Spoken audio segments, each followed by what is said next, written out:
Hello everyone, my name is Stacey K. Roach and I'm here with you guys today for a new episode of the Rebrand and Rebuilding Community. I'm here with you guys today with the special guest. I'll let him introduce himself and we'll jump right in.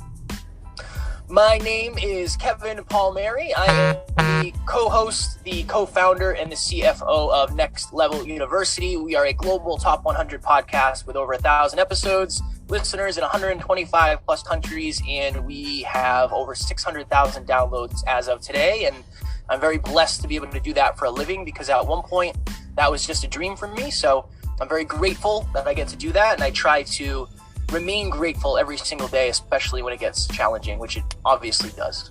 You're one of the first ones I've had on my show that has actually took the podcasting and, like you said, and actually made it a career. You're actually monetized it and turned it into a huge thing. So I'm actually happy to have you on here. And with me even starting my podcast, this was something that I'd never thought about doing. I just always kind of wanted to be in radio. And then I had a good friend of mine was like, hey, you got your message out here. I've been doing this now for about 2 years. I've been speaking and trying to get my coaching business off. So he was like, I think you will be really great if you have a podcast. So I started it. Our 1 year anniversary was 2 days ago, the 18th. And it's been in the last 1 year of me doing this, I've had a lot of success.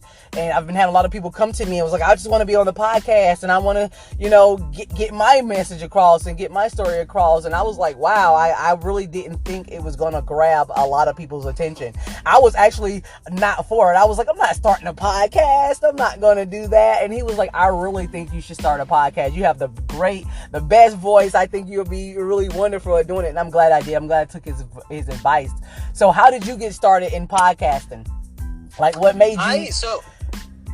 I was actually interviewed. So it was very similar for me, Stacey, where I never wanted to be a speaker. I never wanted to be an entrepreneur. I never wanted to be a podcaster. But he's actually my business partner and my co-host.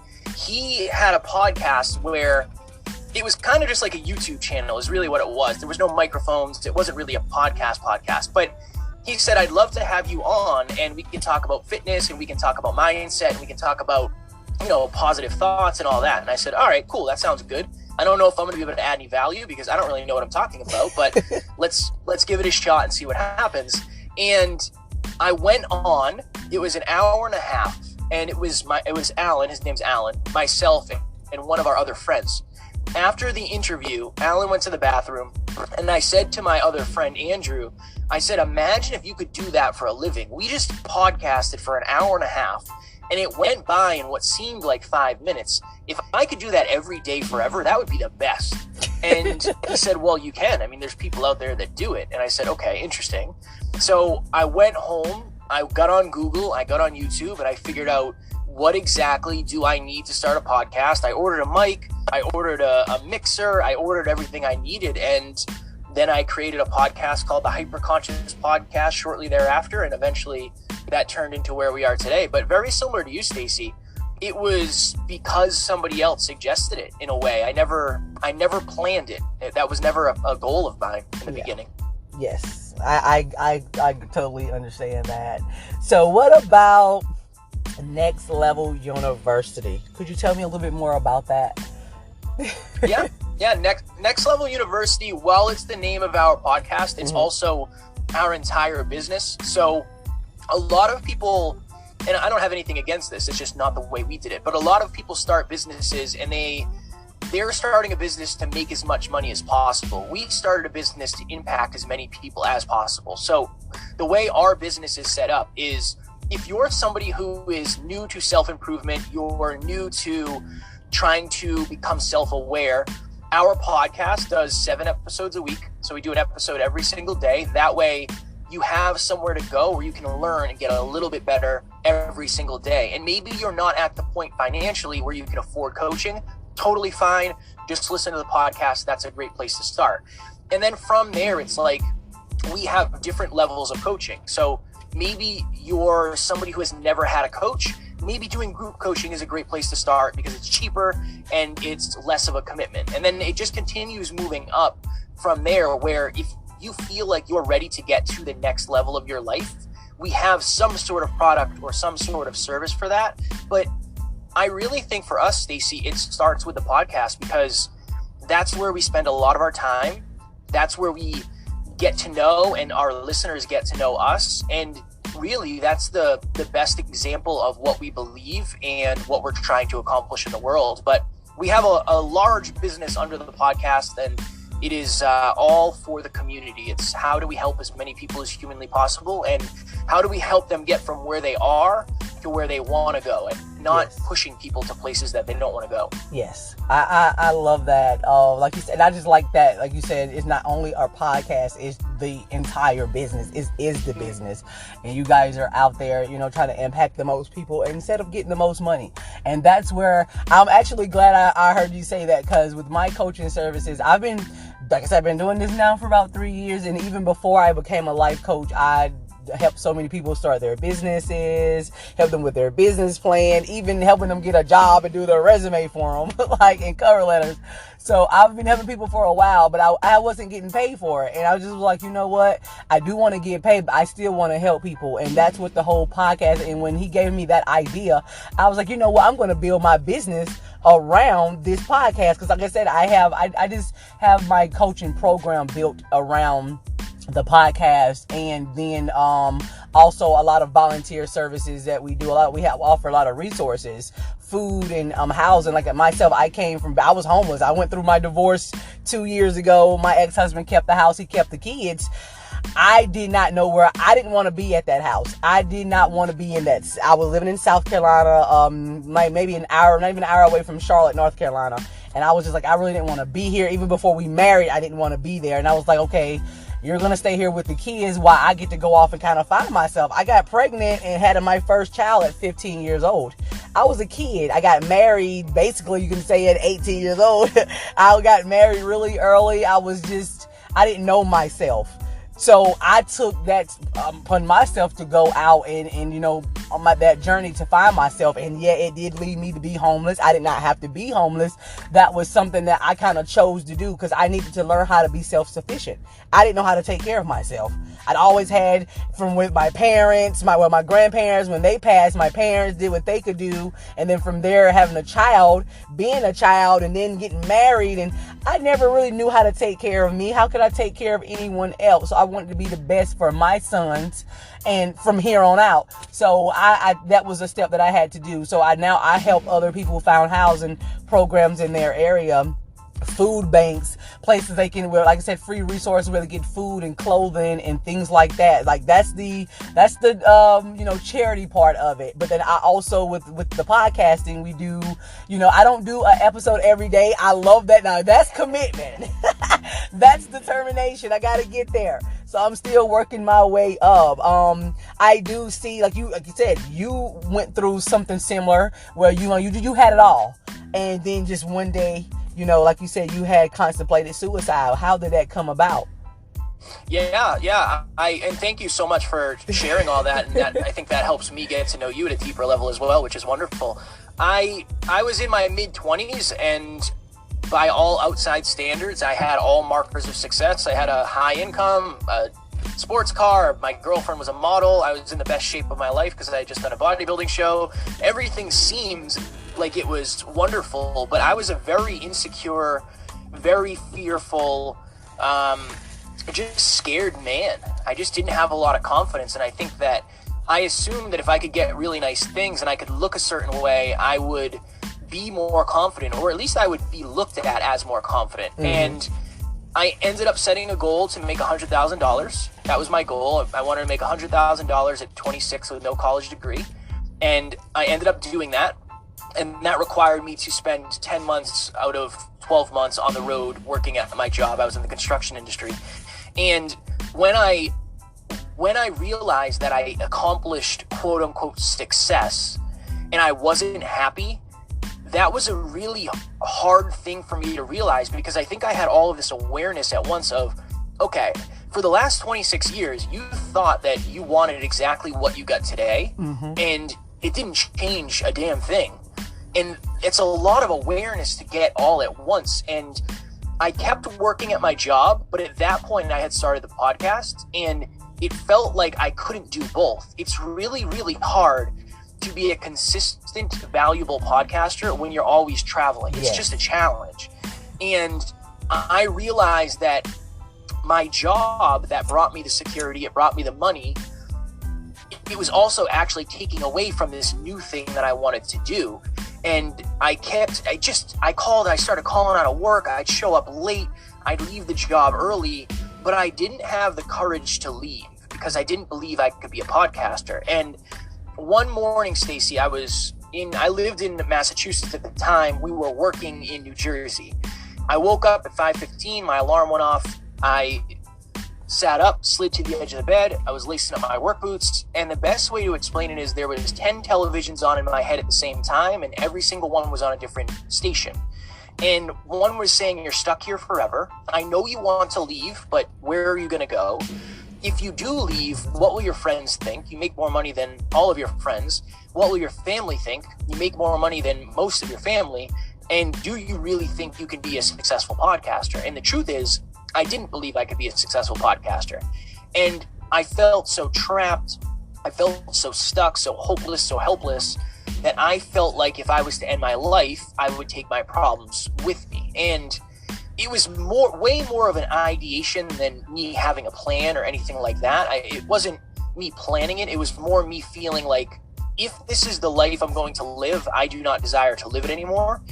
And I'm very lucky because I have a quality group of humans in my life, and I'm very, very blessed. So I messaged my business partner, who was just my friend at the time, and I said, hey, I'm going through this struggle. I'm having these dark thoughts. I don't know what to do. And he said, Kev, over the last few years, so much has changed for you, but your environments have kind of stayed the same. I think it's time for you to change your environment. Yep.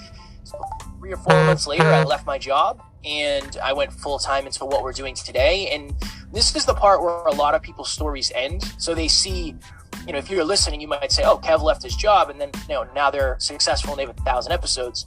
The next 3 years after I left my job were the hardest 3 years of my life. Yes. A broke entrepreneur, being $35,000 in credit card debt. There were times where my girlfriend, my fiance now, she had to pay rent because I couldn't get my car fixed when it broke down. So I was driving with a hole in my engine and brakes that barely worked.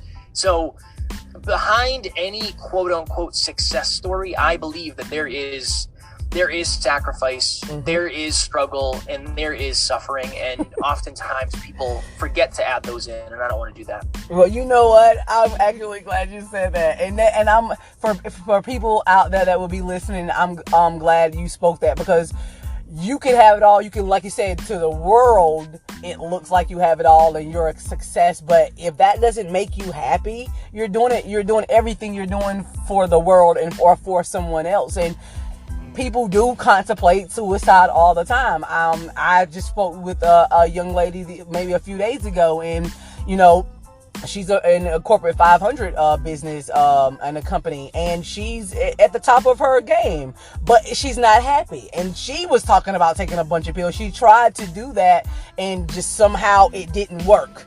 Thank God it did not work. But like little things that people don't understand. Like, people see you on Instagram or social media and they're like, oh, you got the world, you get to travel, you got the money, but you may not even be happy while you're on those trips. That's probably why you're posting and all on social media the entire time. Because if I'm enjoying myself, I don't even touch my phone. Like, some of my best memories never get recorded or never get picturized. Like, I don't get the chance. I'm enjoying it. I'm in the moment. So I understood how she felt, and a lot of people out there feel the same way. And like you said, when you decided to leave your job, it didn't come to you overnight. 3 years you had to struggle. I am a full-time merchandiser, and we travel. Like, we remodel Walmarts and do resets of O'Reilly's, auto parts stores, Ross Dress for Less. A lot of people heard a lot of these big name brand stores. We go in, remodel them, reset them. I had been doing that like basically for the last year and a half since my divorce and things been fine. I've been out on the road, and I was like, okay, I kind of want to get into this podcast. And when I started to do it, I started to like it. I didn't think people were going to come and expect me more more of me. So as I start to get people, okay, like what's next and what's more, I want to be on, and like, okay, what else you gonna do with this? That led me to start making it. Okay, I want to make this an actual business. Like, I'm gonna have to make some changes. Now, I did not quit my job completely. I went contract where I could take on the projects as I go, because it's just me right now. That's all the money I had coming in at that one point of time, up until now. But so I was like, okay, I'm just gonna take projects as I go. So I take 2 and 3 projects maybe, and come back in less than that. Like I don't stay gone for a long, and I still make this a priority. Like I do 1 episode a week. I do pre-recordings a few times a week. So I have some pre-recordings up, that they can get me, that can sustain me if I could not record this week. So that's how I kind of got it. But I do want to go into it full time. I'm like how you are. It's just the whole environment thing, and it pays the bills. You don't want to go from paying the bills to nothing. And then I don't have a partner. It's just me. So I was like, okay, yeah. I'm gonna play it smart. So you have, like, even now I'm showing people how to leave their job and go into full-time entrepreneurship. I'm still helping them set their certain goals, make a plan. You don't need to go out there all willy-nilly unless you do got support. Now, if you got support and people that are right there with you, great, go ahead. But if it's just you and you have people relying on you and depending on you, you need to make a smart plan. You need to sit down, think these things out. You need to you need to start saving money, pay all the bills up that you can pay. Like, you really need to a savings account just for that. Like, you need to have as a budget. Now you're gonna be living on a budget because now you don't have any income coming in to replace that income you're gonna let go. And people think, okay, I'm gonna start selling these products online today and I'm gonna make $1 million. We all hope that it does, and every blue moon it do, but people put in a lot of work, and a lot of times we don't see it. To us, it comes off like an overnight success, but these people have been putting in work, like you said, 3 years, 4 or 5 years before we can actually see them becoming that overnight success, as people want to say. But it takes hard work, it takes dedication, it takes sacrifice. You're gonna struggle. It's gonna be some days you may have to cut back on. I might not get to eat 2 and 3 meals. I can't get a $40 meal today. I might can get a $10 meal. Just little things you're gonna have to do. And I've been myself coaching people on doing. It's been working out great for me, and I'm getting to the point where I can leave my job. It's just because I've been there for a while and I like the people. It's been one of the first jobs I ever had where I get along with everybody and we could just work as a unit, a team. And I love that. So, I'm getting there. So, but I'm showing other people how to do it too. But it's a process, and it is not easy. So yeah, I'm glad you came on, because look, you got me talking. I don't even really talk about my personal life a lot, but you got me talking, and I love that. We are 2 different people with similar backgrounds, and we kind of went through our let's say, I ain't gonna say struggles, but we went through it in different ways. It's more than one right way to get to where you want to go. A lot of people don't understand that, and sometimes they look at it like, okay, well, I made this huge mistake, and that's gonna keep me from, you all have to accept the, accountability for our actions, and own up to the consequences and move on from there. But it's possible if you make it possible. Yeah, one of my favorite quotes is today's losses are tomorrow's lessons. Yep.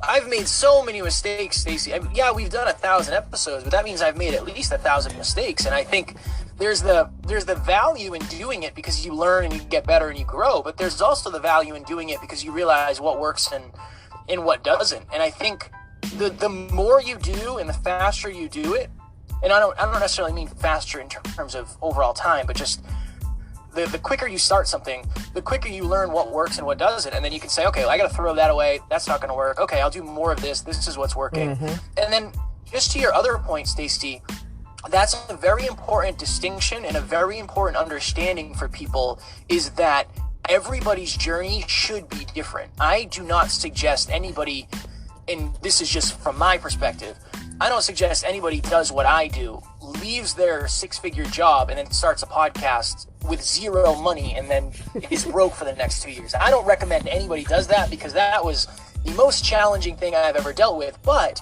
I also didn't have a family. I didn't have a car payment. Mm-hmm. I didn't have a mortgage. So that is very important to understand. I don't want people to allow their circumstances to dictate their possibilities, but you do have to understand if your circumstances are different than somebody else, you're going to have to take a different path than somebody else did. So I think that's very important, Stacey. I agree. And before we get out of here, I want to just, get this out of you. I was on your, I wrote this down. I was on your Podmatch page, and you stated the main thing that changed me was me. I focused on learning what I didn't know and unlearning a lot too. And my life started to shift. I had to unlearn a lot of bad habits, just things that I picked up over the years from my mentors, from, my guidance counselors and my parents, just things that I just picked up from people that I ain't gonna say wasn't true or it wasn't the best. It's just not best for me right now. Like for those moments when I was learning those, it was good for me at that time, that point in time in my life. But a lot of times you have to unlearn things. Like, what was that process like for you, your unlearning process? Oh, it was painful and challenging. It all started with me asking why. I remember that really started when I made the $100,000 and I asked, okay, why am I sad right now? And it was the answer that I came to was I assumed this would make me happy. And then I said, why? Why did I assume this would make me happy? And then I think I connected with the fact that growing up, we didn't have a lot of money. And anytime I was given a gift or I was given money or whatever it may be, that always made me happy. And I think I assumed that was going to happen in adulthood as well. So the process of unlearning for me, it really came from the understanding that all of the results I have today are most likely because of something that has happened in my past. And I think of it this way, Stacey. When we're born, we are born as these little seeds, and we're planted in soil that we have no control over, and oftentimes that soil is toxic. And 5, 10, 15, 20 years later, we're taking these books and these audiobooks and these podcasts, and we're learning, and we're pouring this new nutritious soil onto ourselves. But the problem is it's not getting to the root. It's not getting to the seed of who we are. And that's why you have to look back in your past and say, okay, why do I always feel like I'm not good enough? I need to unlearn that. That's not real. That is just something I've learned along the way. Okay, why do I think I'm not capable of this? Why do I think my identity is set up in this way? I believe that it has to do with asking yourself questions, asking yourself why, and not running from our past. You don't have to live in your past, but an understanding that I think is pretty important is you are a product of some of the things that have happened. Really, all of the things that have happened in your past, you are a product of them. But sometimes we allow our past to dictate our lives without us doing it intentionally. So if your past is going to have impact on your future, I think it should only have the impact you want it to have. And that requires you to reflect and look back and say, oh, when this happened, this shifted. When this happened, this shifted. And I think that helps you get familiar with your limiting beliefs. And I'll say some of the beliefs that aren't even yours. It helps you understand them, and then hopefully you can reflect and then shift them. Yes, I agree. One of the bad habits that I picked up throughout childhood, like you said, yours was the money thing. Money has never been a thing for me, because as long as I'm happy in that, like what we have, and like I'm more happy with people than tangible things. So growing up, that was one of my biggest things. But my grandmother passed, and she was one of the closest people. She raised me. I was close with her. She passed away, and then a year later, my grandfather passed. When they died, and I was a kid. I didn't really know, I didn't understand death. But when they passed away, it felt like, okay, all good people die. And anybody good that I get in my life, they'll end up leaving in some type of way.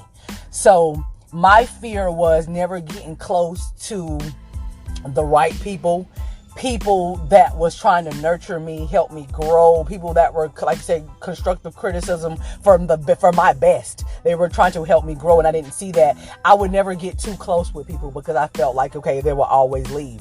For some reason, I would always hang on to the toxic, individuals, because I felt like if you're bad, you live longer. Like, I just had this whole good and bad thing in my head tied around death. I was a kid. My grandparents died. I was maybe 10 going on 11 years old when it happened. And so I was a child. I didn't really understand, but I did, I kind of tied good and bad to death, where, I felt like hell was heaven on earth. That was hell. We are in hell on earth, and heaven was when you leave here. So all the good people died to go to heaven. And like, I grew up in Christianity, going to church and listening to the stories in the Bible. So I had fear of, good and bad and just death. So I would never, anything that was really good for me, I was like, oh, heck no, I'm going to leave that alone because it won't last. Like, I just felt like it would never last. Good things don't last on this earth. We see a lot of bad things happening every day. Murder, people strung out on drugs. I just felt like only bad things were supposed to happen in this lifetime on this earth. And I'm supposed to go through this journey just experiencing all the bad. And I had people growing up and they would agree with me. So I'm like, I guess even though I'm a kid, I don't really fully understand. I just felt like even if an adult is agreeing with me, even though that wasn't the right thing, and I know that now, I felt like, okay, well, maybe how I feel is right. So I kind of dictated every choice I made, even getting married. Now, I always wanted to have children, but with my ex-husband, we're friends now, but I really didn't want to marry him. I married him because I felt like if I didn't marry him, it was fear. All my choices, everything I did was based out of fear. I was doing what I felt like I was put here on this earth to do, and that was go through bad shit, deal with bad people, never have any ounce of good, because all the ounce of good I ever had was always taken away. So I felt like it was no point of fighting for a better life. So it took, I'm telling you, when I went through that, awakening, I was homeless in my car. That time I spent in my car was the most peaceful time of my entire life. I'm 32 years old. From the time that my grandparents died at 10, 11 years old till 32 years old, I had it hard. I was a baby raising babies. I got married because I felt like, well, this man is going to take care of me, the kids and I didn't know how to take care of myself. I didn't know how to do nothing. I relied on everyone around me, and I always felt like I always only attracted bad things until I started to do a lot of work on myself and unlearning a lot of things. Like, going through my divorce, we was forced to go in South Carolina. You have to, before you can get a divorce, you have to legally be separated for a year, and marriage counseling is a requirement. We ended up going to marriage counseling. My ex-husband quit the third session. He was like, oh no, hell no, I'm not doing that. I continued to go. So the process of me going through that counseling and talking to someone that could truly help me, I'm telling you, I love my pastor. I love my doctors. I love my therapist. I love everyone that was there for me during that time, because if it wasn't for me forced to go to counseling, I would have never gotten to know myself. I would have never got to understand the truth of the world, the laws of attraction, just, what you get, what you give. And if you think about it, you bring about it. So it took a lot of 2 years of unlearning stuff. And it wasn't an easy process, because I was in my head. People don't understand that. I know I didn't ever think about suicide, but thinking that this world is just completely bad and every damn body is bad and I'm only going to get bad shit, you might as well be dead. Because who want to live in this world just bad? We want to experience the best things of life. I think that's what we came here to do, is to experience, to shift and sift through the good and the bad. And then another thing, good and bad, it goes deeper than what people understand. We all put a title or we all put a condition on words and things. Whether if you do that, that's bad, or you in that group, I'm not. We group ourselves off instead of coming together, being in one. So it just took a lot of unlearning, coming together with the people around me, and understanding. I had to understand not only myself but them, and that sometimes when they do things and react in a certain type of way, it has nothing to do with me. We all are fighting our own battles. So I'm learning not to take stuff so personal. I had to really get some tough skin. The last 2 years of my life and going through homelessness and that divorce was the best thing that ever happened to me. And it was a process. it was a one hell of a process. And I'm not going to tell anybody to go out there and get divorced now because you don't want to be married, because if you can make it work, please make it work. Like, seriously, people feel like it's that one special person out there, and I'm gonna find out we have 1 billion people on this earth, more than that. It's more than one special. Anybody can be special if you make them, and it takes 2 people to make a marriage work. And if you guys are willing, if you have a partner that's willing to stick there with you and make it work with you, support you, and go through this journey with you, accept that help. I'm not going to ever tell you not to accept it, but for me, in my case, that was not the best thing for me, so I had to end it. So, yeah, thank you. Look, we got deep on this. I'm so excited. We got really, I enjoyed really it very much. I'm very glad you got through it all, Stacey, and you have come out as a shining example of what's possible on the other end. And I think through our adversities come our advantages if we know how to use them. So I am very grateful you made it out, and you're using your adversities to help other people create advantages. Well, thank you. I really appreciate your time here.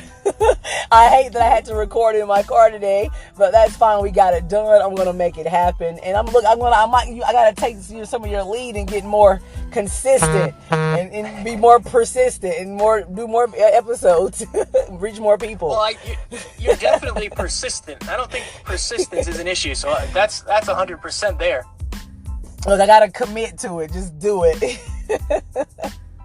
Well, it's challenging. It's challenging. There's a lot of, I mean, you're already on a really good track. The fact that you understand you want to connect it to your business and you're focused on helping and impacting and inspiring, I think you're probably further along than you realize. Most people think they're further behind than they actually are. You know what? That I agree. I most definitely agree. And thank you again. I really appreciate having you on here. I will reach out to you and let you know when this episode drops. But I'm gonna be checking out your podcast. I'm gonna be checking out what's going on with you, because like I told you, once I went through your Podmatch profile and everything like this. This is one of the episodes that I've been like eager to record. Like, I've been waiting on this day. Like, first day of school, you can't sleep at night. Yeah, I couldn't sleep for different reasons. I didn't want to go to school. It wasn't because I was excited. I just didn't want to go. I like school. I had great teachers, not some of the best ones, but I love learning. So I feel like I'm a learner of life. That's what I'm put here for.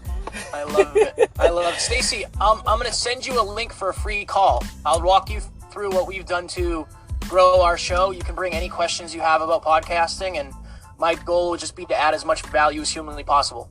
Thank you. You see this, you guys. You see I'm getting an opportunity. Thank you for this opportunity, because I need it. I would love to have all the advice, the help that I can get. Like I said, I've been winging it and doing it all by myself, just from the piece of advice that someone gave me last year. It was like, hey, you need to get started. They never even done a podcast. I just felt like I would be a great fit for it. And thank you. Shout out to you out there. If you're listening, you know who you are. But yeah, thank you. I'm going to do that. Send me that link immediately. I'll get that done as soon as possible. I'll email you today. Thank you. Talk to you soon. All right, Stace. You too. Bye. Bye.